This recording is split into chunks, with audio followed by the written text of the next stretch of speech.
According to new reports, Donald Trump's campaign might be suffering from a bit of a financial problem, as for the last 2 months he has spent more money than he has brought in.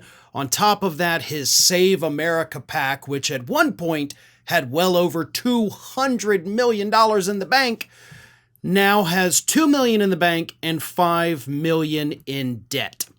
So yeah, I would say that's a bit of a financial problem, but given the fact that we're just a few days away from the election, probably not that bad for Trump. On the other hand, though, small dollar donors have dropped by a third. So he's running out of, the smaller people to take advantage of, and that's going to hurt him if he wants to raise a bunch of money to challenge the election results like he did after 2020, which of course is when the Save America PAC raised like $250 million, but he has since blown that on his own legal fees, so it's unlikely that a lot of those people are going to return if he calls upon them after November 5th. But there's a bigger financial problem facing Donald Trump right now, and that is a problem that goes back 9 years. According to a massive new report from Al Jazeera, Donald Trump owes hundreds of thousands of dollars to cities across the country that hosted his rallies, but he never paid the bills. Some of these bills are fairly recent, some of them going all the way back to the year 2016. And it doesn't matter if it's a red state, a blue state, or a swing state, Donald Trump's campaign simply doesn't want to pay their bills. And Al Jazeera decided to put together a handy little chart. And in this little chart, it has a, picture of Donald Trump doing his weird arm-pumping dance. But it lays out exactly what he owes to each city and when the debt was initially incurred. The first one is 2016, Tucson, Arizona, March of 2016. He still owes them $81,837 for a rally, and he never paid the bills.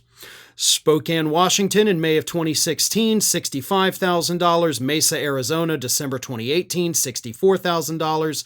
Lebanon, Ohio, from October 2018, $16,000. El Paso, Texas, from February of 2019, he owes over $569,000 to the city of El Paso. And for several years, by the way, we have had reports out of the city of El Paso. They basically broke the bank in order to cover the costs of these Trump rallies. Which, for those of you who are not familiar with how this works, the reason the city encounters any kind of expense at all, they have to close roads, so they lose economic activity. They have to pay pretty much all first responders, police officers, firefighters, EMT workers, everybody has to be on duty those days, and they have to get paid overtime. And Trump's campaign is supposed to reimburse the city for all of these costs. And in some of these instances, and I'm not even done yet listing them off, they never even paid the rental fee for the facilities they actually used. And in some cities, they actually had to stop road construction, move all of their equipment, the orange barrels, everything, to other parts of the city so that Trump's motorcade could get through and not have to drive through a construction zone. So yeah, these cities are owed a hell of a lot of money, and Trump owes them. That's part of the agreement. But it continues. Prescott Valley, Arizona, July of 2022, he owes more than $25,000. Erie, Pennsylvania, from July 2023 and October 2018, he owes over $40,000. Green Bay, Wisconsin, from April of this year, $33,000. St. Cloud, Minnesota, from July of this year, $208,000. And Grand Rapids, Michigan, from July of this summer, $32,000. So hundreds and hundreds and hundreds of thousands of dollars that Trump owes these cities that he's not paying. Again, some of these debts go back to 2016. So you may be asking yourselves, right? Why have these cities not lawyered up and demanded that Trump pay his fees? Well, I'm glad you had that thought, because so did these cities. And most of them did. Most of them have been working with law firms for years. They have not sued him yet, but they have hired lawyers sending demand letters saying, you have to pay these bills.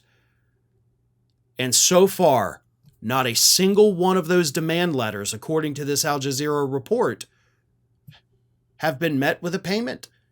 So the cities have hired lawyers. They have reached out and said, you got to pay your bills. But honestly, after an 8-9 year debt, you don't just send a letter. You go ahead and file suit. I mean, hell, you're coming up on a statute of limitations issue at that point. You may have already passed it. You have to sue the bastard because he's already running out of money, as I told you at the beginning. Right? If you want this money, you better strike while the iron's hot. Otherwise, there's going to be nothing left in the pot and you'll never get paid. How do we know that? Because Al Jazeera also pointed out that over the span of 30 years, Donald Trump, through his business, the Trump Organization, was sued. How many times was it? Was it 3,500 times? Yeah, 3,500 lawsuits against him over the course of 3 decades related to unpaid bills and compensation disputes. This is Trump's MO. This is what he does. He doesn't pay his bills. And just like those other 3,500 individuals and groups that had to sue him to get their money, these cities are going to have to do the same thing. The law is on your side. I don't know what you're waiting for, other than for him to pay you out of the goodness of his heart, which simply doesn't exist. You're owed this money. It's your money. It's the taxpayers' monies in those cities. You owe it to them to sue this bastard to make your city whole again. What I've been warning you all about for a long time is 1 degree away from becoming true. Trump made it clear he's getting revenge if he's ever back in office with his Truth Social post. All in response to the 2020 election fraud that never happened. It's the latest example of his dangerous dictator mindset as he sets the stage for a future where public dissent is not met with debate, but with prison sentences. And of course, barely any right-wing outlets are even covering this. And if they are, it's Ben Shapiro reporting on the governor of North Dakota backing Trump, while the independent Mother Jones is calling it what it is, Project 2025's plan to suppress the vote. As you can clearly see, Trump uses fear and division to rally his base, undermine trust in institutions, and erode democracy altogether. It cannot survive on blind loyalty and echo chambers. Democracy needs independent thought and civil discourse. And I believe that's what Ground News is all about, which is why I'm partnering with them on this video. They're an app and website that actively combats authoritarianism by gathering the world's news in one place and exposing each outlet's biases. This gives us a clear picture of where our information is coming from and any potential agenda behind it. So I highly recommend checking out more gaps in coverage on Trump and even Harris for the rest of their campaign here. Avoid being manipulated by agendas you're not aware of.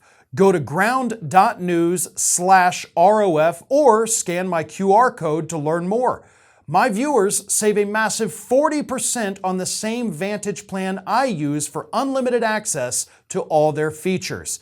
Plus, by subscribing, you'd be directly supporting 2 independent news sources, Ground News and Ring of Fire.